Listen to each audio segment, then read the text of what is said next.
18వ పేజీలో 2వ పారాగ్రాఫ్.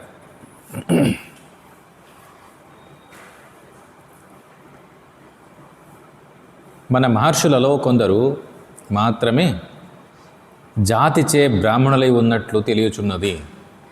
అనేక మంది మహర్షులు బ్రహ్మానుభవమును పొందియే బ్రహ్మర్షులైరి. వజ్రసూచికోపనిషత్తున ఋష్యశృంగో మృగ్యా కౌశిక కుశాత్, జాంబుకో జంబుకాత్, వాల్మీకో వల్మీకాత్, వ్యాస కైవర్తకన్యాయాం, శశపృష్టాత్ గౌతమ, వశిష్ఠ ఊర్వశ్యాం, అగస్త్య కలశే జాత ఇతి శ్రుతత్వాత్ ఏతేషాం జాత్యావినాప్యగ్రే జ్ఞాన ప్రతిపాదిత ఋషయో బహవస్సంతి అని వచింపబడెను. అనగా ఋష్యశృంగుడు లేడి వలనను, కౌశికుడు దర్భ వలనను, జాంబూకుడు నక్క వలనను, వాల్మీకుడు పుట్ట వలనను, వ్యాసుడు చెంబడి స్త్రీయందును, గౌతముడు కుందేటి వీపునను, వశిష్ఠుడు ఊర్వశియందును, అగస్త్యుడు కుండయందును పుట్టినట్లు తెలియచుండుట వలనను బ్రహ్మజ్ఞానముచే వీరందరూ బ్రాహ్మణులైరి అని మన పురాణములు చాటుచున్నవి.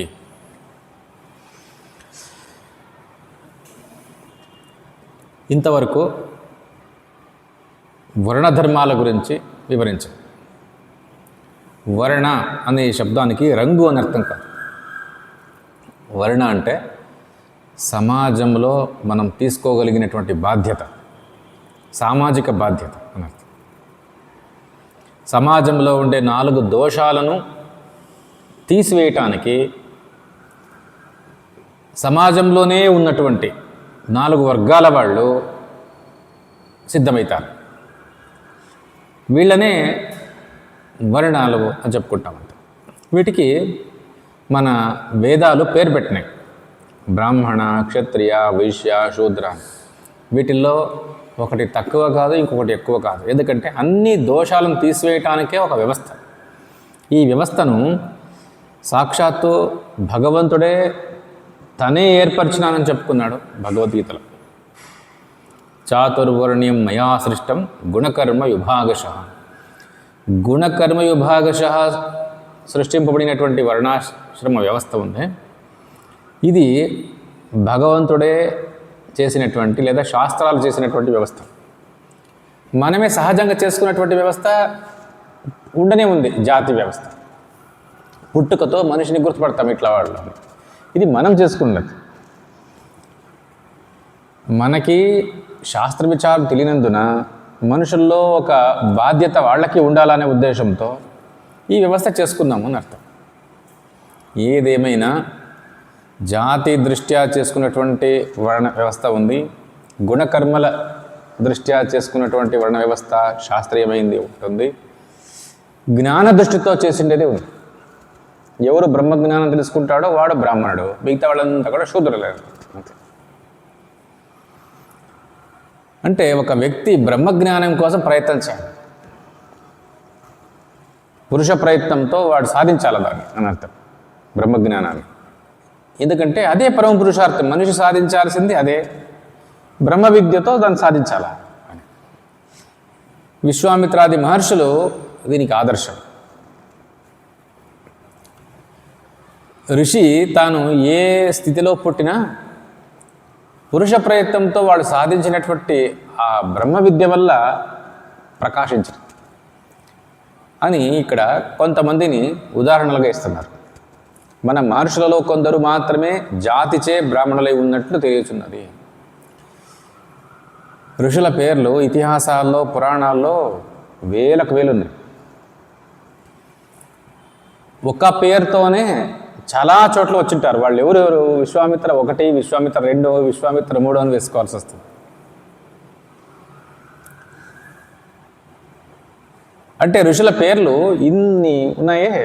అంతమంది ఋషులు కూడా జన్మతః బ్రాహ్మణులుగా పుట్టలేదు.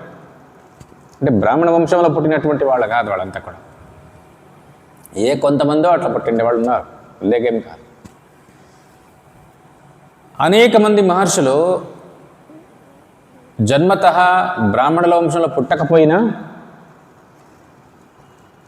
బ్రహ్మజ్ఞానులై ప్రకాశించినట్లు మన శాస్త్రాల్లో ఆధారాలు ఉన్నాయి. 108 ఉపనిషత్తుల్లో వజ్రసూచికోపనిషత్తు అని ఒకటి. దీంట్లో ఉన్నటువంటి వాక్యాన్ని ఇస్తున్నారు. ఋష్యశృంగుడు లేడి వలనను, మృగము అంటే లేడి, జింక. ఋష్యశృంగ మహర్షి జింక నుంచి పుట్టినాడట. ఇప్పుడు ఈ బ్రాహ్మణుడా, క్షత్రియుడా, వైశ్యుడా, శూద్రుడా అంటే ఏమర్థం? జంతువు నుంచి పుట్టిండే వాళ్ళకి అదే. అంటే ఇట్లా జరిగింది. కౌశిక కుషాత్, దర్భల నుంచి కౌశికుడు పుట్టినాడట. ఎట్లా పుట్టినాడో సాధ్యమే కాదు, ఊహించక కూడా సాధ్యం కాదు. నక్క వలన జంబూక మహర్షి నక్క నుంచి పుట్టినాడు అని ప్రసిద్ధి. ఇది పురాణం చెప్పిండేది కాదు, ఉపనిషత్తు చెప్తుండేది. పుట్ట నుంచి పుట్టిండేది వాల్మీకి. తండ్రి ఎవరో తల్లి ఎవరో పుట్ట నుంచి బయటకు వచ్చినాడు. అంటే వాళ్ళు ఈ భూమి మీదకి రావటానికి వాళ్ళు కారణం అంతే. ఒక నక్క ఒక ఋషి రావటానికి కారణమేమి. అందుకే నక్క నుంచి వచ్చిండేవాడు అనే ఉద్దేశంతో జంబుకము అంటాం కదా, జాంబూక మహర్షి. దర్భ అంటే కుశములే ఆ మహర్షి పుట్టడానికి కారణమైంది. అందుకే కౌశికుడు, కుషాత్ కౌశిక. ఇంకా చెప్తున్నారు, వ్యాస మహర్షి చెంబడి స్త్రీ యందు అంటే మత్స్యకన్య, మత్స్యగంధి అంటాం కదా. పరాశర మహర్షికి మత్స్యగంధికి పుట్టినటువంటి వ్యక్తి వ్యాస మహర్షి. మరి వీళ్ళు బ్రాహ్మణులా అంటే గౌతముడు కుందేటి వీపునను, కుందేలకు వీపు భాగం నుంచి బయటకు వచ్చినాడంటే గౌతమ మహర్షి. అహల్య గౌతమ అంటాం కదా, ఆ గౌతమ.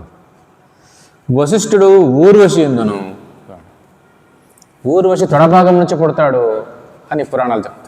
వశిష్ఠ మహర్షి పుట్టిండేవి. ఋషుల్లో గొప్పవాడు వశిష్ఠుడు అంటాడు. అగస్త్యుడు కుండ ఎందును, అగస్త్యుడు ఎక్కడ పుట్టినాడు అంటే కుండ. అగస్త్యుని శక్తి అపారంగా ఉండింది చెప్తారు. సముద్రాన్ని ఆపోషణకు తీసుకుంటాడట, అయిపోయింది ఖాళీ మొత్తం సముద్రాన్ని. పుట్టినట్లు తెలిచుండుట వలన బ్రహ్మజ్ఞానంచే వీరందరూ బ్రాహ్మణులైరనియో మన పురాణంలో చాటుచున్నవి. ఇది వీళ్ళు జ్ఞానంతో బ్రాహ్మణులైండేది. జ్ఞాన దృష్ట్యా విభజన అన్నారు కదా, ఇది. వీళ్ళు ఎట్లా పుడితేనే ఋషుల మూలాన్ని, నదుల మూలాన్ని, వీరుల మూలాన్ని అడగకూడదు అని ఒక సామెత. వీళ్ళని ఎందుకంటే వాళ్ళు పురుష ప్రయత్నంతో సాధించినారు కదా, అక్కడ చూడు ఆ వైపు. నీవు వాళ్ళు ఎక్కడ పుట్టినారో ఎట్లా పుట్టినారో ఏదో తీసుకుని ఏం చేస్తావు అని అర్థం. అంటే వాళ్ళ గుణకర్మలను అనుసరించి ఒక విశేషమైన ప్రయత్నంతో గొప్ప పురుషార్థాన్ని సాధించి జగత్తుకు చూపించరు. అందుకే వాళ్ళు జ్ఞానంతో బ్రాహ్మణులైనారు. బ్రహ్మజ్ఞానైన బ్రాహ్మణ అంటే ఇక్కడ ఉద్దేశము ఇప్పటికీ కూడా అందరూ బ్రాహ్మణులు కావచ్చు, అవకాశం ఉంది ఏ వ్యక్తికైనా. ఎందుకంటే ఈ రోజుల్లో ఉండే వ్యక్తులు దర్భలతో పుట్టేవాళ్ళు లేరు, కుందేలతో పుట్టేవాళ్ళు లేరు, అట్లా లేరు కదా. అందరూ కూడా ఇదిగో మనుషులకే జన్మిస్తున్నారు. మరి వీళ్ళ జన్మ కంటే వీళ్ళది ఉత్తమ జన్మ అని చెప్పవచ్చు. అందుకే అందరికీ బ్రహ్మజ్ఞానులు కావటానికి పూర్ణంగా అవకాశం ఉంది. సర్వేషాంచ అధికార బ్రహ్మ విద్యాయాం, శంకరాచార్యులు తైత్రీయ భాష్యంలో అంటారు. అందరికీ అధికారం ఉంది, వాళ్ళు బ్రాహ్మణుడు. ఎందుకు వాడు బ్రహ్మ కావచ్చా అంటే అవును, వాడి స్వరూపమే బ్రహ్మ, వాడేం పాపి కాదు. మన కర్మశాస్త్రాలు నీవు పాపివి, పుణ్యకార్యాలు చెయ్యి చెప్తాయి. కానీ మన వేదాంతం అంటుంది నీ బ్రహ్మమయ్యా, నిన్ను ఏ పాపాలు అంటావు. అపాప విద్ధం కవి మనీషి అంటే పరమార్థ స్వరూపమే నీవు బ్రహ్మము, నీవు పాపివి కాదు. అయ్యో మేము పాపులు అని పాడుకుంటారు చూడండి వేరే మతస్థులు. మన వేదాంత శాస్త్రం నీ బ్రహ్మము తత్వమసి, నిత్యశుద్ధ, నిత్యబుద్ధ, నిత్యముక్త, నీకు బంధము లేదు, నీకు అజ్ఞానం లేదు, నిత్య శుద్ధుడు కాబట్టి నీకు ఏ పాపాలు లేవు, బ్రహ్మస్వరూపాన్ని అని మన వేదాంత శాస్త్రము ఎంత గొప్ప విచారాన్ని చెప్తుంది. ఏ శాస్త్రాలు ఇంతకంటే గొప్ప విచారం చెప్పలేవు ఇక. అందుకే ఇది బ్రహ్మ విద్య అన్నారు, గొప్ప విద్య అన్నారు, రాజవిద్య అన్నారు. ప్రతి మనిషికి తన గురించి తక్కువ అంచనానే ఉంటుంది. శాస్త్రం అంటుంది, నీవెంత తక్కువ అనుకుంటున్నావో అది పొరపాటు, తప్పు తెలివేది, నీవు బ్రహ్మం అనేదే సత్యం. నీ కల్పన అంతే, నీ తక్కువ అని. నీ బ్రహ్మస్వరూపుడివి. మొత్తం జగత్తు, మొత్తం అవస్థ నీ ఉనికిలో కనిపిస్తూ ఉంది, నీ ఉనికిలోనే కరిగిపోతాం. అంటే మన స్వరూపాన్ని మనం తక్కువ అంచనా వేసుకున్నాము అని అర్థం. తర్వాత ప్రశ్న, స్వామి, శాస్త్రముల యందు బ్రహ్మచర్యము, గార్హస్థ్యము, వానప్రస్థము, సన్యాసమును చతుర్విధ ఆశ్రమాలను గురించి వివరించినట్లు చదివాను. ఈ ఆశ్రమ ధర్మాలను మన మహర్షులు ఎలా బోధించలేదు? వర్ణ ధర్మాలు, ఆశ్రమ ధర్మాలు, ఇంతవరకు వర్ణ ధర్మాల గురించి చెప్పాడు. ఆయా వర్ణాల వాళ్లకు శాస్త్రాలు నువ్వు ఈ ధర్మాలను పాటిస్తూ ఉంటావు అని చెప్పు, వర్ణ ధర్మాలు. రెండవది ఆశ్రమ ధర్మాలు. వర్ణ అంటే సమాజంలో బాధ్యత. సమాజము అంటే ఈ జగత్తు. ఈ జగత్తులో, ఈ ప్రపంచంలో అన్నిటి మీద బాధ్యత వహించాల్సింది ఎవరు అంటే మనిషే. ఎందుకంటే వీనికే తెలుస్తూ ఉంది, తెలివి ఉండేది వీనికి ఒక్కటే. మిగతా జంతువులు, పశువులు, పక్షులు, క్రిములు, కీటకాలు ఉన్నాయి, ఇవి ఏం బాధ్యత తీసుకుంటాయి? ఏం తెలివే లేదు వాటికి, ఏం అర్థమే కావటం లేదు ప్రపంచం. వాటికి ఆకాశం ఉందో లేదో కూడా తెలియదు, తాముండే నేల గురించి కానీ, ఇక్కడ ఉన్నటువంటి వాతావరణాన్ని గురించి కానీ, ఏ వస్తువుల గురించి ఏమి తెలియదు వాటి. ఇంకేం బాధ్యత వహిస్తాయి? కానీ మనిషికి ఈ బాధ్యత పూర్తిగా ఉంది. అందుకే వీడు సమాజం మీద బాధ్యతను తీసుకోవాలా, ప్రకృతి మీద బాధ్యత తీసుకోవాలా, తన మీద తనకు బాధ్యత విస్మరించకూడదు కదా. నీవు సమాజాన్ని చూస్తూ సమాజాన్ని సేవ చేసుకుంటూ కూర్చుంటే నీ ఉద్ధారం అయ్యేది. ఉద్ధరేదాత్మనాత్మానం, నిన్ను నీవు ఉద్ధరించుకోవట్టుంది. మొదట నీ శరీరాన్ని, నీ ఇంద్రియాలను, నీ మనస్సును, నీ బుద్ధిని ఇవన్నీ సంస్కరించుకొని నీవు అంతర్ముఖుడై మహాపురుషార్థాన్ని అందుకునే అవకాశం ఉంది. నిన్ను నీవు సంస్కరించుకోకపోతే ఎట్లా? సమాజాన్ని సంస్కరిస్తాను అనుకుంటూ నిన్ను విస్మరిస్తే ఎట్లా? సమాజంలో బాధ్యతని తీసుకోవాలా, ఎందుకంటే నీకు అర్థమవుతా ఉంది సమాజాన్ని గురించి, తీసుకోవాలా, అది నిజమే. కానీ అదే సమయంలో నిన్ను నీవు ఉద్ధరించుకోవాలి కదా. అంటే తన ఆత్మోద్ధారం కోసమని ప్రతి వ్యక్తికి మన శాస్త్రాలు వాడి జీవితాన్ని 4 సోపానాలుగా విభజించారు. 100 ఏళ్ళు మనిషి ఆయుష్ అనుకుంటే దాంట్లో 25 సంవత్సరాలు బ్రహ్మచర్యము, తర్వాత రెండవ 25 సంవత్సరాలు గార్హస్థ్యం అంటే గృహస్థాశ్రమం, మూడవది వానప్రస్థాశ్రమ, 4వది సన్యాసాశ్రమం. ఆశ్రమ అంటే మన జీవితంలో దశలు. వర్ణ అంటే సామాజిక బాధ్యత మనం స్వీకరించాల్సింది మన గుణకర్మల ఆధారంగా. ఆశ్రమ అంటే మన జీవితంలో దశలు. ఎందుకంటే నీకు సమాజం అర్థమవుతా ఉంది అంటున్నావు, నీ గురించి నీవు అర్థం చేసుకోగలిగినటువంటి శక్తి నీకుంది, అంత సరే. ప్రకృతి గురించి అర్థమవుతా ఉంది, కానీ ఇది అర్థం చేసుకోవడానికే నీ మొదట 25 సంవత్సరాలు కేటాయించాల్సి వస్తుంది. మొదట్లో ఒక 6-7 సంవత్సరాలు వీనికి ఏమీ తెలియదు, చిన్నపిల్లవాడు, వానికి మాటలు వచ్చేదే కష్టమవుతా ఉంది. 6-7 సంవత్సరాలకు కొంచెం తెలివి వచ్చే వేళకు వాడిని తీసుకుపోయి గురుకులానికి వేసేవాళ్ళు. దీన్నే అంటున్నారు ఉపనయనం. ఉపనయనం అంటే గురుకులానికి తీసుకొని పోయి వదిలేసి రావటం, అంతే అర్థం. ఈరోజు ఉపనయనం అంటే పెళ్లి చేసుకున్నట్టు చేస్తారు. ఎందుకంటే మనిషి పూర్తిగా దూరం వచ్చినాడు. నిజంగా ఏది ఉద్దేశమో, ఇప్పుడు జరుగుతూ ఉండే ఏ తంతో దీనికి దానికి ఏ సంబంధం లేని లేదు. ఉపనయన అంటే ఉప అంటే సమీపమున, నయన అంటే తీసుకుని పోవటం. ఆ పిల్లవాడిని గురుకులాన్ని తీసుకుపోవాలా, వాడు అక్కడ అధ్యయనం చేయాలా, వాడి గురించి, జగత్తుని గురించి, ప్రకృతిని గురించి, సమాజాన్ని గురించి అక్కడ అధ్యయనం చేయాలని ఉద్దేశం అది. ఎందుకంటే వాడు అర్థం చేసుకోవాలి మొదట. వాడు జీవించాలా అనేది ఉందే, అది గృహస్థాశ్రమం. రెండవది, నువ్వు సరిగ్గా జీవించగలగాలంటే నీకు అర్థమైండాలి కదా. నీవు ఒక వస్తువును, ఎలక్ట్రానిక్ వస్తువును నీ వాడాలంటే ముందు ఏం చేయాలా, దాని గురించినటువంటి ఒక మాన్యువల్ ఇస్తారు, దాన్ని చదవాలా. టీవీ ఎట్లా ఆపరేట్ చేయాలా, రిమోట్ ఎట్లా ఆపరేట్ చేయాలా, ఒక కంప్యూటర్ ఎట్లా ఆపరేట్ చేయాలా అని ఒక బుక్లెట్ ఇస్తారు. మొదట దాన్ని అధ్యయనం చేసి తర్వాత దాన్ని వాడు.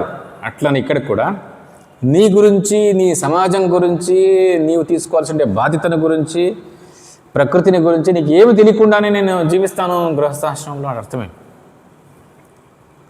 అందుకే వాడు దీన్ని అర్థం చేసుకోవటానికే గురుకులంలో ఉంటూ అర్థం చేసుకునేవాడు. అందుకే ప్రతి వ్యక్తికి కూడా విద్య చాలా అవసరం.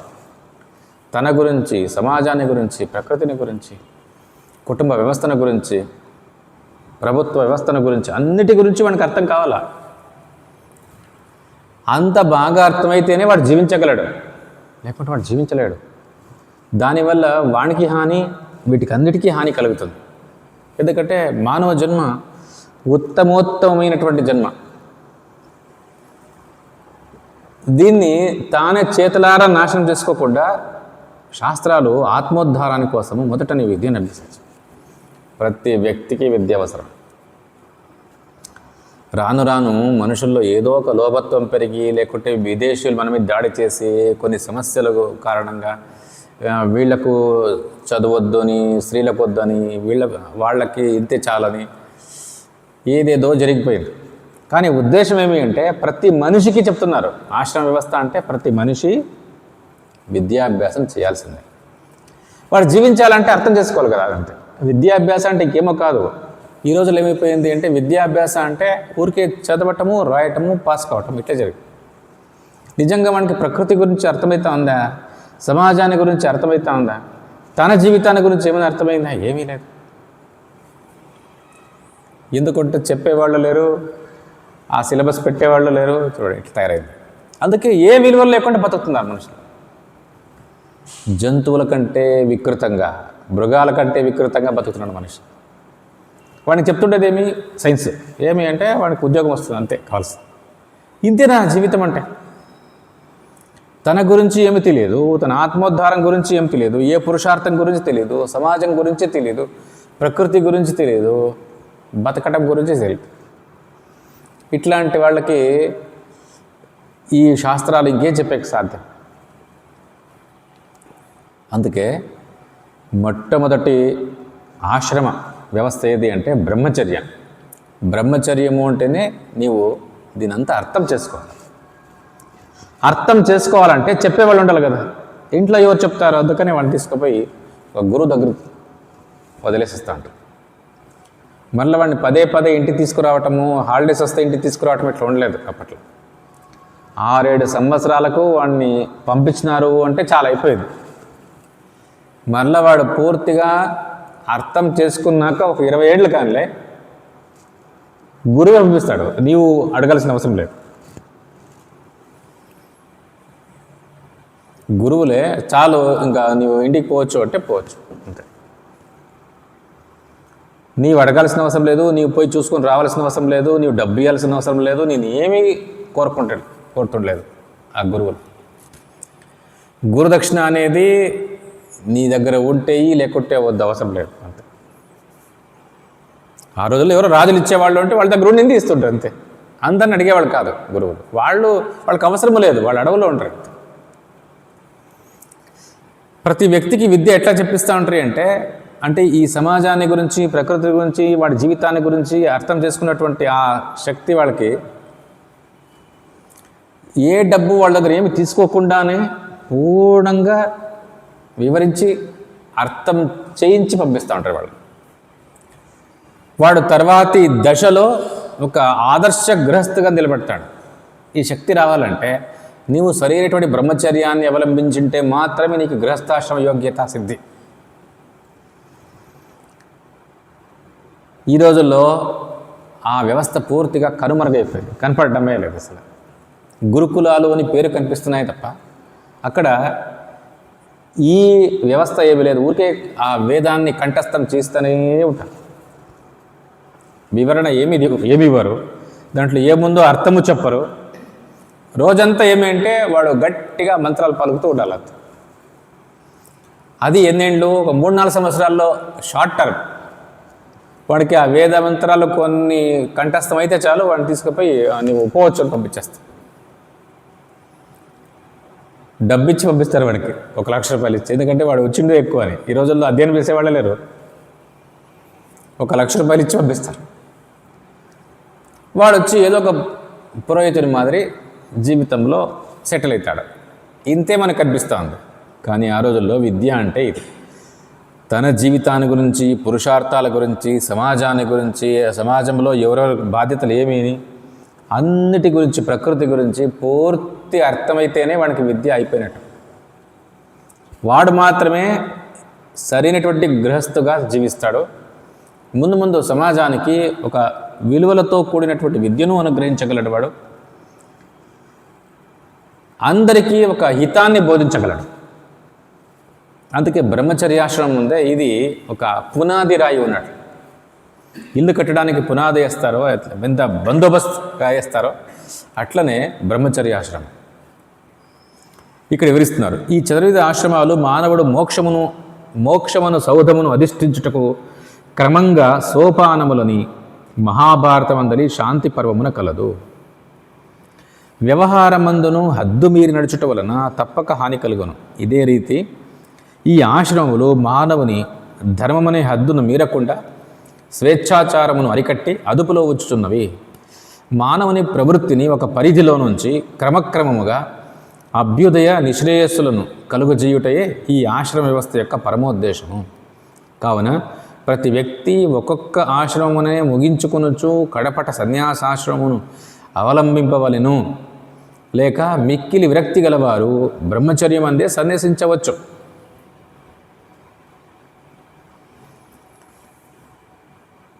బ్రహ్మచర్యం తర్వాత గృహస్థాశ్రమ, దాని తర్వాత వానప్రస్థ, దాని తర్వాత సన్యాస అని ఇది ఒక క్రమం ఉంది. కానీ వాడికి జగత్తంతా బాగా అర్థమైన తర్వాత, మహాపురుషార్థం అంటే ఇదేని అర్థమైన తర్వాత వాడు నేరుగా దీన్ని గృహస్థాశ్రమానికి, వానప్రస్థానికి వెళ్ళను, నేరుగా సన్యాసానికి వెళ్తాను అన్న శాస్త్రం అవకాశం ఇచ్చేది. అంత తెలివైనటువంటి వాడికి అవకాశాలు ఉంటాయి. ఆ రోజుల్లో ఉండేది ఇది. గృహాద్వా వనాద్వా అని ఉపనిషత్తే అంటుంది. అంటే గృహస్థాశ్రమం నుంచి సన్యాసం తీసుకోవచ్చు, వానప్రస్థం నుంచి సన్యాసం తీసుకోవచ్చు. దీన్ని ఆశ్రమ వికల్ప చెప్తారు. బ్రహ్మచర్యం నుంచి కూడా సన్యాసం తీసుకోవచ్చు, గృహస్థాశ్రమం నుంచి సన్యాసం తీసుకోవచ్చు, వానప్రస్థం నుంచి సన్యాసం తీసుకోవచ్చు. అంటే నేరుగా తీసుకోవచ్చు అని అర్థం.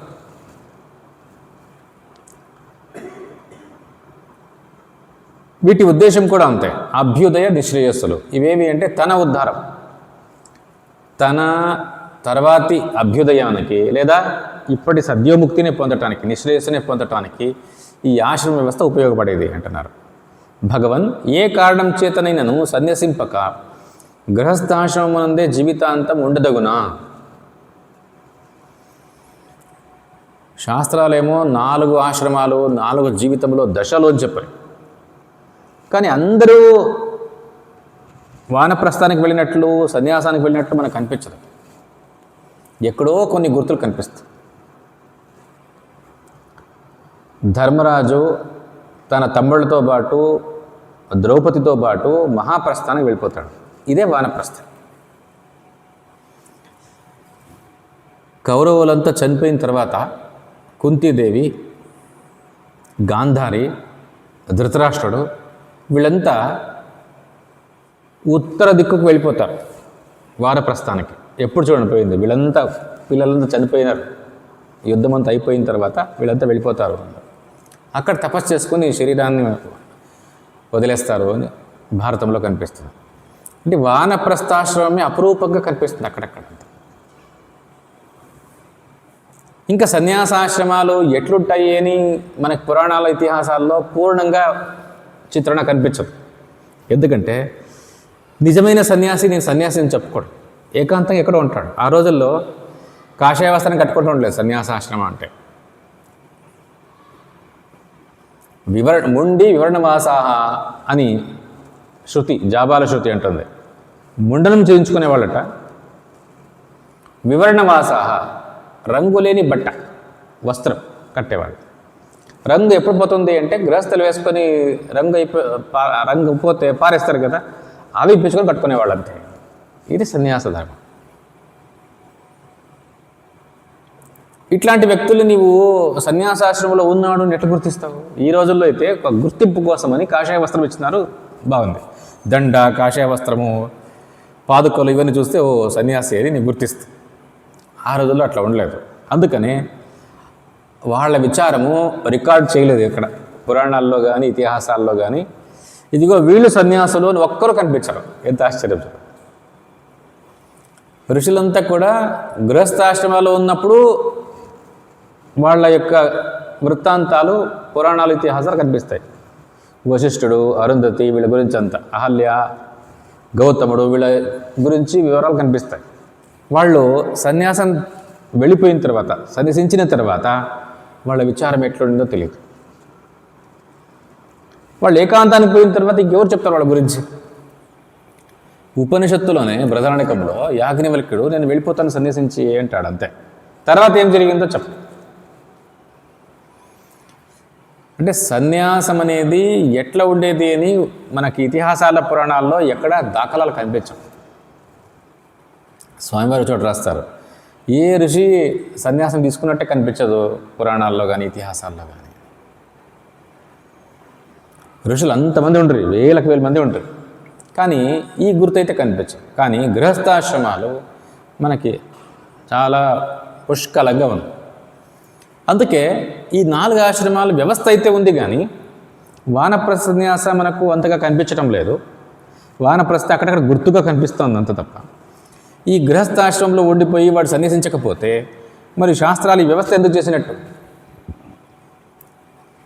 ధర్మశాస్త్రాలు అంటాయి మరణ సమయంలో సన్యాసంతోనే మరణించాలి. సన్యాసేన తనుం త్యజేత్. అది ఈ కలియుగంలో సన్యాసము, వానప్రస్థము నిషిద్ధాలు అని కూడా ఒక స్మృతి ఉంది. ఇవన్నీ ఎట్లున్నా మొత్తాన్ని వ్యవస్థ అయితే వర్ణ వ్యవస్థ మనకు స్పష్టంగా కనిపిస్తుంది. ఎందుకంటే మనం తెలుసుకున్నట్లు అజ్ఞానానికి విరుద్ధంగా పోరాడేవాళ్ళు ఉన్నారు, అన్యాయానికి విరుద్ధంగా పోరాడేవాళ్ళు ఉన్నారు, అభావానికి విరుద్ధంగా, కొరతకు విరుద్ధంగా పోరాడేవాళ్ళు ఉన్నారు, సోమరితనానికి విరుద్ధంగా పోరాడి ఇట్లా ఈ బాధ్యత వహిస్తున్నారు కదా. ఇది కనిపిస్తుంది అన్ని దేశాల్లో, అన్ని సమూహాల్లో ఉంది ఇదంతా కూడా. కానీ ఇది బ్రహ్మచర్య, గార్హస్థ్య, వానప్రస్థ, సన్యాసాన్ని 4 కనిపించడం లేదు కదా. కనిపించకపోయినా పర్లేదు, దాని గురించి చెప్తున్నారు. ఏ కారణం చేతనైనను సన్యసింపక అన్న ఒకటే, వానప్రస్థానికి సన్యాసానికి వెళ్ళక అని కూడా అర్థం చేసుకోవాలి. గృహస్థాశ్రమం ఉందే జీవితాంతం ఉండదగునా? సమాధానం, గృహస్థాశ్రమం బాధ్యతలు అనగా తన పుత్రుల, పుత్రికల వివాహము మున్నగు బాధ్యతలు ఇంకను ఉన్నచో, లేక తాను వెళ్ళిపోయినచో రాజ్యము అనాథ అగునట్లయితే సన్యసింపక అట్లే ఉండవచ్చును. పూర్వం జనక చక్రవర్తికి ఒకసారి తీవ్ర విరక్తి కలిగి సన్యాసం గైకొనదలిచి తిని అని తన ధర్మపత్నితో చెప్పినట. అందుకు ఆమె తాను సన్యసించుటచే రాజ్యభారమును వహింపదగిన వ్యక్తులు లేకపోవటచే రాజ్యము నాశమొకట వలన ఆ పాపము ఆవహీలునయో కావున కర్మయోగమును అనుష్ఠిస్తూ జీవితాంతము గృహస్థాశ్రమమునందుంటయే శాస్త్ర సమ్మతమనియో జనకునకు విన్నవింప, జనకుడు ఆమె సూచన మేరకు సన్యసింపక జీవితాంతము గృహస్థాశ్రమం అందే ఉండినట్లు భారతమున కలదు. భారతంలో ఒక వృత్తాంతం అంటే మహాభారతంలో ఉండే జనకుడు, రామాయణంలో ఉండే జనకుడు, మహాభారతంలో ఉండే జనకుడు వేరువేరా ఒకటేనా? ఇది చెప్పేవాళ్ళు ఏం లేదు. మహాభారతంలో ఉండే జనకుడు బ్రహ్మజ్ఞాని. ఒకసారి సన్యసించాలనుకున్నాడంట, కానీ ఆ స్థానానికి, రాజస్థానానికి ఎవరు యోగ్యులు లేరు. అందుకే భార్య వద్దని చెప్పిందట. అంటే ఇక్కడ ఒక ఉదాహరణ ఇచ్చి గృహస్థాశ్రమం తర్వాత వానప్రస్థ సన్యాస లేకపోయినా గృహస్థాశ్రమంలో ఉండిపోవచ్చు అని చెప్తున్నారు. తర్వాత స్వామి ధర్మానుష్ఠానమున మనకు ప్రమాణములేవి. ధర్మాన్ని అనుష్ఠానం చేసుకోవాలా అంటే ఇది ఇంతవరకు చెప్పిరి. ధర్మం అంటే ఇన్ని లక్షణాలతో కూడినటువంటిది. ముఖ్యంగా ధర్మానుష్ఠానానికి ప్రమాణము అంటే శాస్త్రం. శాస్త్రము ఏవైతే ధర్మానికి లక్షణాలు అని చెప్పినాయో ఆ లక్షణాలను నీవు పాటించాలి. ఎవరు చెప్పి ఈ లక్షణాలని కూడా అంటే శాస్త్రం చెప్పిండే అంతే. యథాశాస్త్రం నీవు అనుష్ఠానం చేయాలంటే ఆ లక్షణాలను కాపాడుకోవాలి. ధృతి, క్షమ, దమోస్తేయం, శౌచమింద్రియ నిగ్రహ, ధీర్విద్య, సత్యమక్రోధో, దశకం ధర్మలక్షణం. ఈ లక్షణాలను నీవు కాపాడుకోవాలి, వీటిని పెంచుకోవాలా. వీటిల్లో కొన్ని ఉంటే నీకు ఇప్పటికే వాటిని పోషించుకోవాలా, వాటిని ఇంకా పెంచుకోవాలా.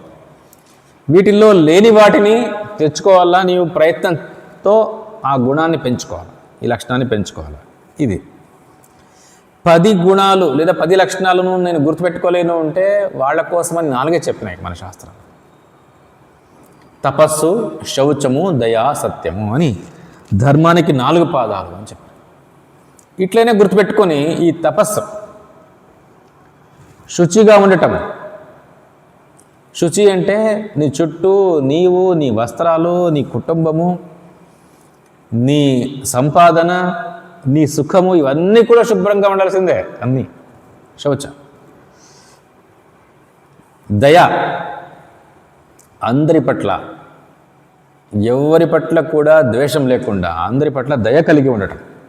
సత్యం, వేదాంత చింతనతోనే జీవించటం, సత్యాన్ని గురించే చింతన ఉండాలి. ఈ 4 లక్షణాలను గుర్తుపెట్టుకొని సాధించుకున్నావు అన్న ఇది ధర్మం. భగవద్గీత అంటుంది, ఇంకో మాటతో చెప్తుంది, ధర్మాన్ని 3 రూపాలు చేసింది, ఇంకా తగ్గించింది. యజ్ఞ, దాన, తపఃకర్మ. యజ్ఞము, దానము, తపస్సు. ఒకటి ప్రకృతి కోసము యజ్ఞము అంటే, దానము అంటే సమాజము లేదు జీవరాశుల కోసం, 3వ తపస్సు అంటే తన కోసం. దీని చెప్తుండేది తన జీవితము తనకు హాని కలగకుండా, చుట్టూ ఉండి ఏ జీవరాశికి సమాజానికి హాని కలగకుండా, ప్రకృతికి హాని కలగకుండా నువ్వు జీవిస్తున్నావు, ఇంకా అట్లాంటి జీవితం వల్ల వీటన్నిటికీ మంచి జరుగుతుంది అంటే దాన్ని ధర్మం అన్నారు. యజ్ఞ, దాన, తపఃకర్మ నత్యాజ్యం కార్యమేవ తత్ యజ్ఞో దానం తపశ్చైవ పావనాని మనీషిణాం. చూడండి, యజ్ఞము, దానము, తపస్సు అనేది ధర్మ అంటే ఇంకేమో కాదు. జీవితం అంతా వీటిని అనుసరించాలి. ప్రకృతి సంరక్షణ కోసమని, ప్రకృతి శుద్ధంగా ఉండడానికని నీవు ఏ ప్రయత్నం చేస్తావు అదంతా కూడా యజ్ఞమే.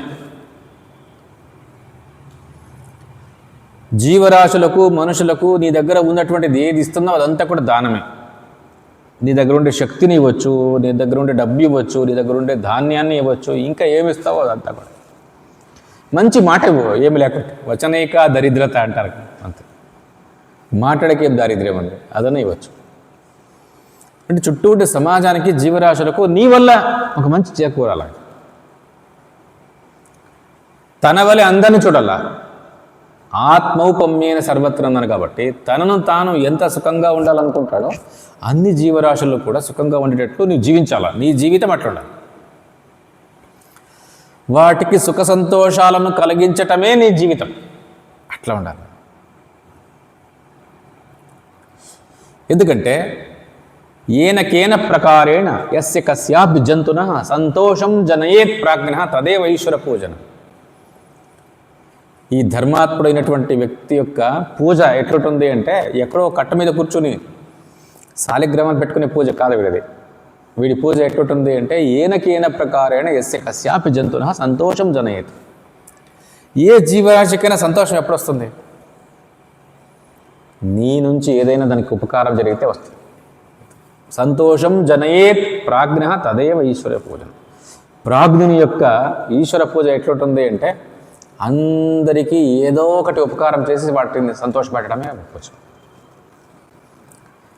ఒక జంతువులో సంతోషాన్ని చూడగలిగినావు నీ క్రియతో అంటే అదే పూజ చేస్తావు. సంతోషాన్ని చూస్తున్నావు కూడా, సంతోషం అంటే ఎవరో కాదు, పరమాత్మని చూస్తున్నావు నువ్వు. అక్కడ ఆనందరూపుడైన పరమాత్మని చూస్తున్నావు. బాగా ఆకలిగా ఉండే వ్యక్తికి నీవు ఆహారం పెట్టినావంట, వాడి ముఖంలో కనిపిస్తాండే సంతోషము అదేదో కాదు, సాక్షాత్ పరమాత్మ అయ్యేది. నీవు ఆనందాన్ని చూస్తున్నావు కదా, మరి ఇదే కావాల్సింది. ఇదే సర్వత్ర సమదర్శనం అంటే, సర్వత్ర ఆత్మదర్శనం అంటే ఇదే, సర్వత్ర ఆనంద దర్శనం అన్న అదే. ఇదే పూజ నిత్యము జరుగుతూ ఉంది ఈ ధర్మాత్మనిలో. రంతి దేవుడు చివరి క్షణంలో కూడా జరిగింది. ఎంత ఆశ్చర్యం చూడండి. 46 రోజులు ఆహారమే లేదంట. రంతిదేవుడు కుటుంబ సమేతంగా అడవులు వెళ్ళిపోయినాడు, సామ్రాజ్యానంతా త్యాగం చేసి. అక్కడ 46వ రోజు పాయసము, నీరు అక్కడ కనిపించింది, కుటుంబానికి అయ్యేది కనిపించింది. సరే తిందాము అని స్నానం చేసుకొని వస్తారు. ఎవరో ఒక బోయేవాడు అట్లా ఆ వైపు నుంచి వస్తున్నాడు, కుక్కలు తరుముకొని. వాడు ఆహారం పెట్టు అంటే దాంట్లో సగభాగాన్ని ఇచ్చేసి, పాయసం తిన్న తర్వాత నీళ్ళు తాగాలని వాడికి నీళ్ళు ఇస్తాడు. తర్వాత ఇంకో ఎవరో వచ్చింది, వాడికి ఇచ్చి నమస్కారం చేస్తాడు. చూడండి, అంటే 46 రోజులు కూడా నీకు ఆహారం దొరక నీ ఎంత కష్టపడి ఉంటావు. ఆ రోజు నీకు దొరికినా కూడా నీవు దానం చేయగలిగినావు అంటే అందరిలో ఆనందాన్ని చూడగలుగుతున్నావు అని అర్థం. అంతే, ఈ దయాగుణం అనంత దేవునికి. ఇది ఒక అత్యున్నత స్థితి ధర్మంలో. వాళ్ళకి వాళ్ళు ఏ ప్రయోజనాన్ని కోరటం లేదు, ధర్మాన్ని ధర్మం కోసం చేస్తున్నారు అంతే, ధర్మాన్ని అర్థకామాల కోసం చేయటం లేదు.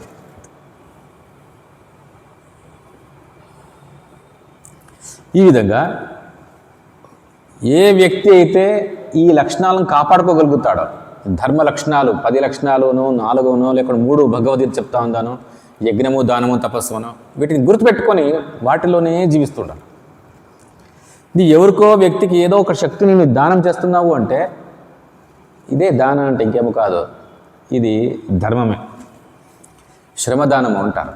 ఎక్కడో ఒక మంచి క్షేత్రంలో లేదా ఒక మంచి జరిగే చోట నీవు వాళ్ళకి సహాయం చేస్తున్నావు అంటే ఇదే దాన, నీ శక్తిని దానం చేస్తున్నావు అని అర్థం. ఆహారాన్ని అన్నదానం చేస్తున్నావు, విద్యను దానం చేస్తున్నావు, ఎవరికో రోగికి సేవ చేస్తున్నావు, ఇదంతా కూడా దాన. నీ వల్ల వాళ్ళకి ఏదో ఉపకారం జరగాల అంతే.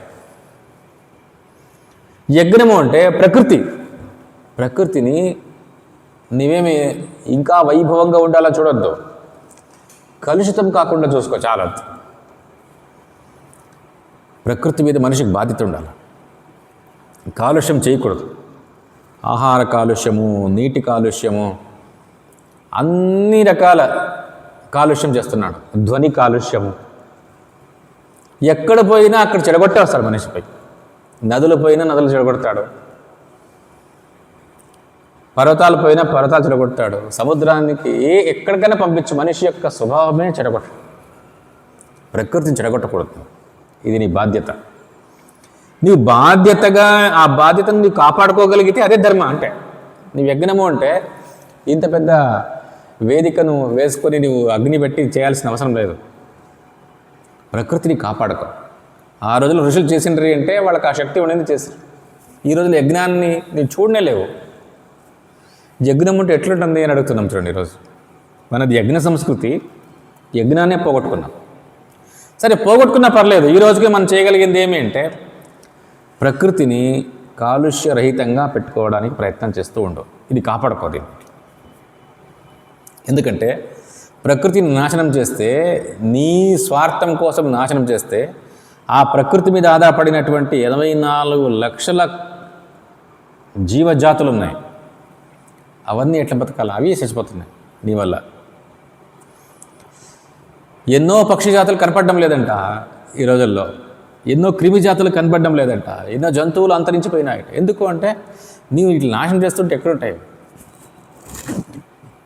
ఇండ్లల్లో ఎన్నో పక్షులు ఉండేవి గూళ్ళు కట్టుకొని, ఈరోజు చూడు ఎక్కడ కనపడవు. ఎందుకంటే నీవు వేసినటువంటి సిమెంటు, నీవు వేసిన పెయింట్లు అవి తట్టుకోలేకుండా ఉన్నాయి.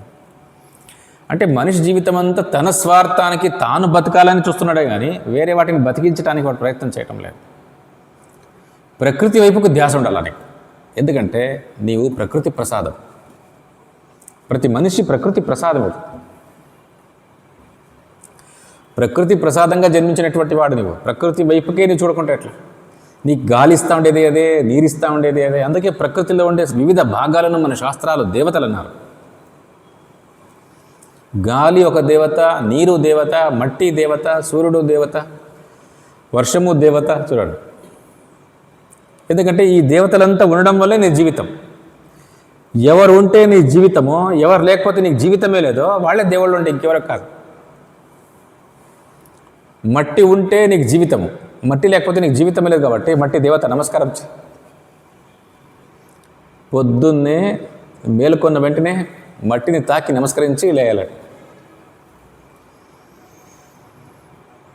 ఎందుకంటే నీకు జీవితానికి అవకాశం ఇచ్చినటువంటి మట్టి, దాన్నే నీవు కాలుతో తంతున్నావు కదా, మరి క్షమించమని అడిగి లేయమన్నట్టున్నాడు. నిరంతరము నీవు అడక్కపోయినా గాలి వీస్తూ ఉంది, ఫ్రెష్ గాలి అంటే ఈ ప్రకృతి. అంటే ఏది ఉంటే నీ జీవితమో, ఏది లేకుండా నీకు జీవితమే లేదో అదే దేవత. అంటే ప్రకృతి విభాగాలు వాళ్ళు ఒక ఆకారంగానే ఉండాలని నియమం లేదు. మన పురాణాలు ఆ దేవతలకు ఆకారాన్ని ఇచ్చి భావన చేసుకోమంటున్నాయి, మంచిదే. కానీ వాస్తవానికి ప్రకృతిలో ఉన్నటువంటి అన్ని భాగాలు దేవతలే. అంతేకాదు, అన్ని భాగాలను కలిపితే వైశ్వానరుడే. నమస్కారం చేయి దేవుడికి. అంతే వైశ్వానర తత్వం అది. అందుకే మన శాస్త్రాల్లో ప్రకృతి మీద బాధ్యత తీసుకో, చుట్టూ ఉండే జీవరాశుల మీద బాధ్యత తీసుకో. జీవరాశులు ఎవరో కాదు, వాళ్ళంతా కూడా వైశ్వానరం యొక్క కణాలు. ఈ విశ్వమంతా భగవంతుని యొక్క శరీరం. దాంట్లో ఇవన్నీ కణాలు. నీవు వేరే కాదు, ఈ వేలు వేరే కాదు, ఈ వేలు వేరే కాదు. అన్నీ వైశ్వానరుడివే. ఇవన్నీ కూడా అన్నీ నావే అంటాం కదా, అట్లా ఇవన్నీ వైశ్వానరుడివే. అంటే ఇవన్నీ ఎవరి కోసం పనిచేస్తున్నాయో వాడే వైశ్వానరుడు. ఇవి వేరువేరు కాదు, ఇవన్నీ కూడా. వీటి మధ్య శత్రుత్వం ఉండదు, ఉండకూడదు. ఈ వేలు చూస్తే శత్రుత్వం ఉంటుందా, ద్వేషం ఉంటుందా? ఏముంటుందా? ఎందుకంటే వైశ్వానరుల్లో ఉన్నటువంటి కణాలు ఇవన్నీ కూడా. అన్ని జీవరాశులు, మనుషులు అందరూ కూడా. మరి నిష్కారణంగా ఎందుకు నీవు ద్వేషాన్ని పెంచుకుంటావు వాళ్ళ మీద? ఒక కన్నుకు ఇంకో కన్ను మీద ద్వేషం ఉండదు, ఒక చెవికి ఇంకో చెవి మీద ద్వేషం ఉండదు, శరీరంలో ఉండే ఒక కణానికి ఇంకో కణానికి ద్వేషం ఉండదు. మరి అట్లనే ఇక్కడ కూడా అన్ని కణాలే, వైశ్వాన కణాలు ఇవి. వీటి మధ్య ద్వేషాన్ని ఎందుకు పెట్టుకుంటాం? అందరికీ నీ శక్తి ఎంత ఉందో అంత ధార, ఏ వేలు ఏ పని చేయాలో ఆ పని చేస్తావు అని చెప్పి అట్లా నీవు చెయ్యి. నీ స్వధర్మ చేయాలి. అది స్వధర్మ అంటే అంతే. నీ సామర్థ్యము, నీ గుణము ఏముందో ఆ క్రియని చేస్తూ ఉండు. స్వకర్మ, అది నీ స్వధర్మం. ఆ స్వధర్మంలో నీవు చచ్చినా పర్లేదు, స్వధర్మం చేస్తూ ఉంటుంది. స్వధర్మే నిధనం శ్రేయ, పరధర్మో భయావహ. గొప్ప సందేశం భగవద్గీత. తన శక్తిని సమాజం కోసము, ప్రకృతి కోసము ఇవ్వగలిగిన మనసు ఉండాలి. ఈ గుణాన్ని పెంచుకో. యజ్ఞము అంటే ప్రకృతి కోసం, దానము అంటే చుట్టూ ఉండే సమాజము, జీవరాశుల కోసం, తపస్సు అంటే తన కోసం. తన కోసము అంటే ఆత్మోద్ధారం, పరమార్థం, అంతర్దృష్టి, అంతర్ముఖత. అంతర్ముఖత కలగాల అంటే నీ దేహానికి, నీ కర్మేంద్రియాలకు, జ్ఞానేంద్రియాలకు, మనస్సు, బుద్ధికి, వీటన్నిటికీ కూడా సంస్కారాన్ని ఇస్తూ పోవాలా, వాటికి నియమాలను పెట్టుకొని పోవాలా. ఇది తపస్సు అంటే. తపస్సు అనే శబ్దానికి అర్థమే నియమాలతో జీవించటం. బయట తినను ఒక తపస్సు, చెడు మాట మాట్లాడను ఒక తపస్సు. చూడండి, అందుకే భగవద్గీతలో ఈ తపస్సును 3 భాగాలు చేశారు. శారీరక తపస్సు, వాచిక తపస్సు, మానసిక తపస్సు.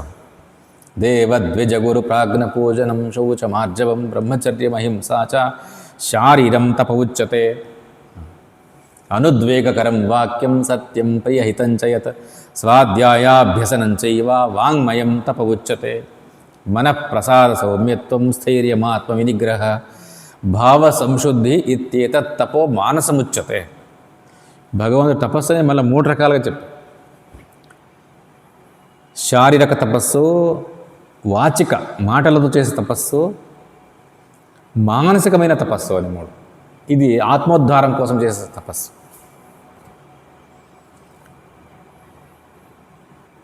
యజ్ఞము, దానము, తపస్సు, వీటిని గుర్తుపెట్టుకొని వీటిని కాపాడుకుంటూ ఉండవు. ఇదే ధర్మ అంటే. నీ ఒక పెద్ద లిస్ట్ కావాలంటావా, పెద్ద లిస్ట్ చెప్తుంది.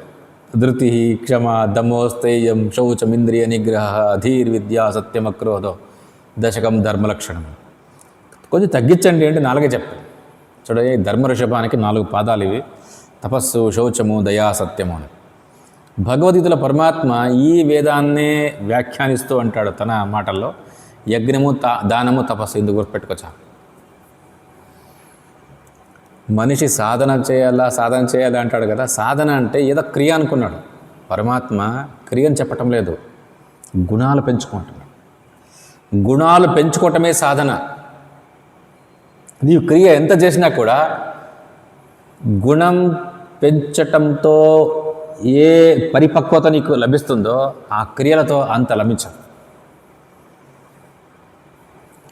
క్రియలు ప్రకృతిలో, సమాజంలో కొంత ఉపయోగపడవచ్చు, కానీ గుణాలు పెంచుకోవటం వల్ల క్రియ కూడా ఇంకా సమృద్ధిని పొందుతుంది. క్రియ లేకుండా మనిషి బతకలేడు. నహి దేహ భృతాశక్యం త్యక్తుం కర్మాణి అశేషత అంటే గీతలో. క్రియ లేకుండా బతకలేడు, ఏదో క్రియ చేస్తావు. కానీ గుణాలు పెంచుకుని ఉంటే అదే క్రియ ఇంకా సమృద్ధిగా అవుతుంది. క్రియ చేయొద్దు అని చెప్పడం లేదు, నీవు ఉండలేవు క్రియ చేయకుండా, చేస్తావు. కానీ గుణాలు పెంచుకోవటం ఇది ముఖ్యం. క్రియల్లోనే బతుకుతూ నీ గుణాల గురించి పట్టించుకోలేదు అంటే మూర్ఖత్వం కదా. గుణాలను సాధించుకోవాలి. ధృతి, క్షమ, దమోస్తేయం ఇవన్నీ కూడా గుణాలు. ఇవే ధర్మాలు. వీటిని కాపాడుకోవాలి. నీవు ఉన్నవి కాపాడుకోవాలా, వీటిల్లో లేనివి పెంపొందించుకోవాలా. ఇదే సాధన. నేను సాధన చేస్తాను అంటే మనిషి ఏమనుకున్నాడు, కోట్లు ఊరికే జపం చేసుకుంటూ కూర్చుంటాడు. ఇదే సాధన అనుకుంటాడు. ఇది జప సాధన నీవు చేస్తుండేది మంచిదే, కానీ నీ గుణాల గురించి మాట్లాడడం లేదు, ఆలోచన చేయడం లేదు. 13 కోట్లు అయింది అయినా నీలో ఏ మంచి గుణం రాలేదు అంటే అర్థమేమి? పూర్తి వేద పారాయణం కంఠస్థమైంది అన్నా నీలో ఏ మంచి గుణము రాలేదంటే ప్రయోజనం ఏముంది? అది ఇది పొరపాటు. అందుకే గుణాలను సాధించాలి. భగవద్గీతలో క్రియలు చెప్పి ఉన్న క్రియల కంటే విస్తారంగా గుణాల గురించి మాట్లాడతారు పరమాత్మ. గుణాలను పెంచుకోవటమే సాధన. ఏ గుణాలు చెప్తున్నారో ఆ గుణాలు పెంచుకోని అంతే. ఏవి ఆసురీ గుణాలు అని చెప్తున్నాడో, ఏవి దైవీ గుణాలు అని చెప్తున్నాడో, ఆసురీ గుణాలు నీలో ఉన్నాయి, దైవీ గుణాలు నీలో కొన్ని ఉండొచ్చు. ఏవి ఆసురీ గుణాలు ఉన్నాయో దాన్ని తీసేయాలా. దైవీ గుణాలు ఉండేవి కాపాడుకొని పెంచుకోవాలా, లేనివి ఇంకా పెంపొందించుకోవాలి. ఇదే సంస్కారం పొందాల్సిందే. గుణాలు పెరుగుతూ ఉన్నాయి అంటే ఆ గుణాలు ఎవరివో కాదు, సాక్షాత్ భగవంతునివే. నీవే భగవంతుడు అవుతున్నావు అని అర్థం అంతే. సద్గుణాలన్నీ కూడా ఎవరివి? భగవంతునివి. నీలో ఆ గుణాలు పెరుగుతున్నాయి. ధర్మంలో ఉండే ఈ 10 గుణాలు చెప్తున్నారే, ఇవన్నీ నీలో పెరిగినాయి అంటే మరి నీవే బ్రహ్మ, నీవే పరమాత్మ, ఎవరో కాదు. అంటే గుణాలను పెంచుకోవటమే సాధన. గుణాలు పెంచుకోవడానికి ఏం చేయాలని మళ్ళీ క్రియ అడుగుతాడు మనిషి. ఏం చేయాలా కాదు, గమనిస్తూ ఉండు, కాపాడుకుంటూ ఉండు. ఆయా సందర్భాల్లో ఎవరు హింసించొద్దు, క్షమాగుణం ఉండాలా, ధైర్యాన్ని కోల్పోవద్దు. ఇవే కదా గుణాలంటే, ఇంకేమో కాదు. కొత్తవి చెప్పలేదు, మనకు తెలిసిందే చెప్తున్నారు. ధృతి, క్షమ, దమ, అస్థేయం. ఎక్కడ దేన్ని కోరొద్దు, దేన్ని దొంగిలించొద్దు, ఎవరిని. ఇవన్నీ ఎవరికి తెలియదు ఈ ధర్మాల గురించి. ప్రకృతిని బాధ్యతగా చూసుకోవాలా, చుట్టూ ఉండే జీవరాశులను సమాజాన్ని బాధ్యతగా చూసుకోవాలా, తన జీవితాన్ని చూసుకోవాలా. ఇది ఎవరికి తెలియదు, చూసుకోవాలి. అంటే ధర్మము భారతీయునికి తెలియదేం కాదు. ఇది నీవు 10 రూపాయలు చెప్పినా 4 రూపాయలు చెప్పినా 3 రూపాయలు చెప్పినా ఇవన్నీ కూడా సుపరిచితాలే. కానీ ఏవో భ్రాంతి పెట్టుకొని నేను ఏదో పారాయణం చేసుకుంటూ ఉండిపోతాను, ఏ గుణాలు పఠించుకోను అంటే మూర్ఖత్వం. ఇంతవరకు ఈ గ్రంథంలో ధర్మాన్ని గురించి చెప్తూ ఎక్కడ కూడా అనుష్ఠానమే ధర్మం అని చెప్పలేదు, క్రియయే ధర్మం అని చెప్పలేదు. కానీ గుణాలు పెంచుకోవటం వల్ల నీవేం చేస్తున్నావు అదే అనుష్ఠానం అయిపోతుంది. నీవందరినూ దయతో చూడడం వల్ల అందరికీ నీ వల్ల ఏదో ఉపకారం జరుగుతూ ఉంది, వాళ్ళలో సంతోషం కలుగుతూ ఉంది అంటే ఈ గుణాన్ని పెంచుకుంటున్నావు కదా, ఇదే ధర్మం అంటే ఇంకేమో కాదు. నువ్వు చేస్తుండేది అనుష్ఠానమే, అదే పూజ. ప్రతి జీవికి ఏదో ఆహారం ఇచ్చి ఒక కుక్కకు బిస్కెట్ వేసి నీవు ఆనందిస్తున్నావు, ఆ సంతోషాన్ని ఆ ముఖంలో చూస్తున్నావు అంటే ఇదే పూజ చేస్తున్నావు, అనుష్ఠానమే ఇది. నీవు చేసే శాలిగ్రామ పూజ కంటే ఇది శ్రేష్టం. శాలిగ్రామాల్లో ఏ ఆనందం కనిపించడం లేదు నువ్వు ఎంత చేసినా. కానీ ఈ జంతువుల్లో పక్షుల్లో చూడు, రోజు పక్షులకి నీ మెద్ద మీద గింజలు వేయి, నీళ్ళు పెట్ట, అవి ఎక్కడికో పోతున్నాయి. కొన్ని పక్షులు అయితే 100 కిలోమీటర్ దూరం పోతాయంట, ఆహారం కోసం పోయేది అవి, ఇంకా వేరే కారణమే లేదు. పొద్దున్నే పోయి సాయంత్రానికి వస్తాయి చూడండి, అంత కష్టపడిపోతున్నాయి. నీవే గింజలేసి తీడే ఉంటాయి కదా అవి. ప్రతి మనిషి ఇట్లా ఎందుకు అనుకోడు అంటే పక్షులకు పశువులకి వీటికంతా కూడా ఆహారం ఇవ్వాలని వేదాలు చెప్తున్నాయి. పంచమహాయజ్ఞాలు అంటున్నాయి వీటిని. భూతయజ్ఞ, అతిథి యజ్ఞ, చూడండి ఎంత మంచి పేర్లు పెట్టినా. శతపథ బ్రాహ్మణము నిండా ఇవే పంచమహాయజ్ఞాలే ఉన్నాయి అని చెప్తారు యజుర్వేదంలో. అంటే ప్రతి వ్యక్తి గింజలు పెట్టి వస్తాడు పైన అంటే ఇది యజ్ఞం చేస్తున్నాడు వాడు. ఈ గుణాన్ని పెంచుకో చాలా, అంతే. ఏమైనా జంతువులు కనిపిస్తే ఆహారం పెట్టం, ప్రకృతిని నాశనం చేయొద్దు. ఎందుకంటే ప్రకృతి అంటే ఆ జంతువులకు ఆహారం. అది నీళ్ళు ఏ కలుషితం చేస్తున్నావో ఆ నది అది అందరికీ ఇచ్చిండే నీళ్ళు భగవంతుడు, నీకొకనికే కాదు. నీవేమనుకుంటావు, నేను బతికితే చాలనుకుంటావు కదా, అది ఎట్లా సాధ్యం? కోట్ల చేపలు చనిపోతున్నాయి సముద్రాల్లో చెప్తారు. వీడు ఆ ఫ్యాక్టరీల నుంచి వేస్ట్ అంతా దాంట్లో పంపించి కోట్లకు కట్టలు వచ్చి బయటపడతాయంట చేపలు. ఎందుకంటే చూడు, ఇదంతా నాశనం చేస్తున్నాను. మనిషే సర్వనాశనానికి రెడీ అయిపోయినాడు. వాడు ఎంత తెగించినాడు అంటే వీడు వేసిండే ఒక ఆటం బాంబ్ ఒక దేశాన్ని క్షణాల నాశనం చేస్తుంది. అంత వినాశ బుద్ధి పెంచుకున్నాడు ఈ మూర్ఖుడు. ధర్మబుద్ధి పెంచుకోవాయా అని చెప్తా అంటే సద్గుణాలు పెంచుకొని బ్రహ్మమే తానైపోయే స్థితి నీకు లభిస్తుంది, మోక్షమే లభిస్తుంది, మహాపురుషార్థం లభిస్తుంది చెప్తా అంటే శాస్త్రాలు పట్టించుకోకుండా సమాజాన్ని ప్రకృతిని క్షణంలో నాశనం చేసే వస్తుంది. ఇదంతా మూర్ఖత్వం. ఇది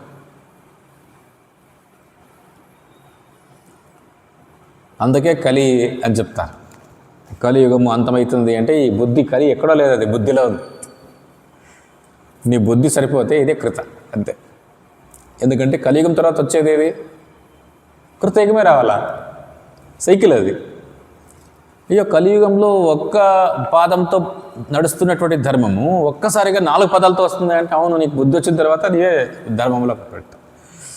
మనిషికి అర్థమవుతుంది ఏదో ఒక రోజు, అవును అన్నిటికీ కారణం ధర్మమే, ధర్మం లేకపోవటమే.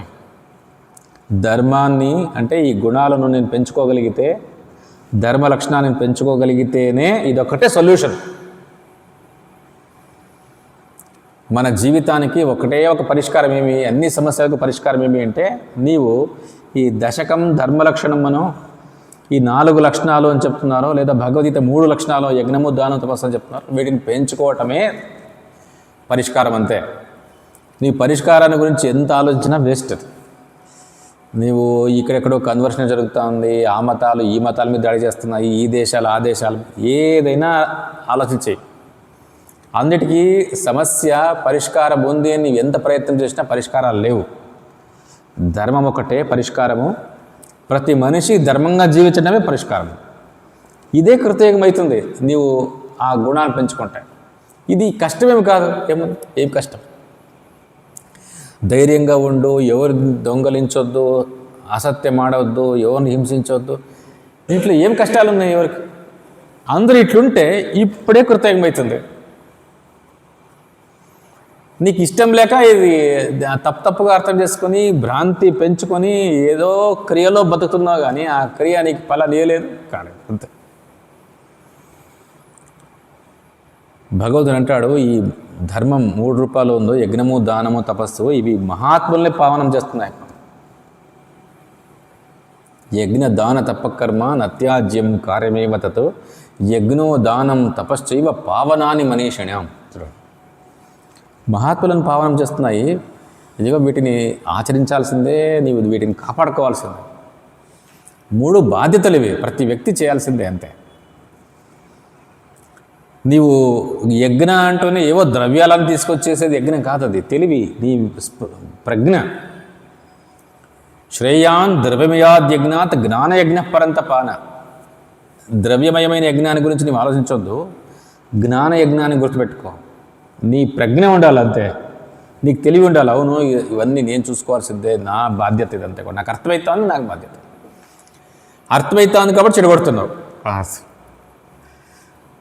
సరైనటువంటి అవగాహన నీకు ఉండింటే, బ్రహ్మచర్యంలో నీకు మంచి విద్య నీకు అబ్బింటే, సమాజం గురించి, ప్రకృతి గురించి, నీ గురించి ఇట్లా నాశనం చేసేవాడు కాదు నువ్వు. బ్రహ్మచర్యం లోపించింది, గురుకుల వాసం లోపించింది, నీకు అర్థం కాలేదు. ఇప్పుడు సర్వనాశనానికి నీవే నిలబడ్డావు. ఎవరు సర్వనాశనం చేస్తుండేది అంటే గొప్ప గొప్ప శాస్త్రవేత్తలు కనుక్కున్నారు. ఎంత మూర్ఖత్వం కదా ఇది. ఇది ఒక సామాజిక రుగ్మత, రోగం ఇది. ఇట్లా కాకూడదు. అందుకే లక్షణాలను పెంపొందించటమే సాధనే, కానీ నీవు క్రియ చేస్తూ పోవటం వల్ల అది ఏ విధంగానూ నీకు సహకారి కాదు. జగత్ సంరక్షణ దీనివల్ల జరగదు అనేది తాత్పర్యం. శృతిస్మృతిపురాణానామాలయం కరుణాలయం నమామి భగవత్పాదం శంకరం లోకశంకరం శ్రీశంకర భగవత్పాద చరణారవిందాభ్యాం నమః.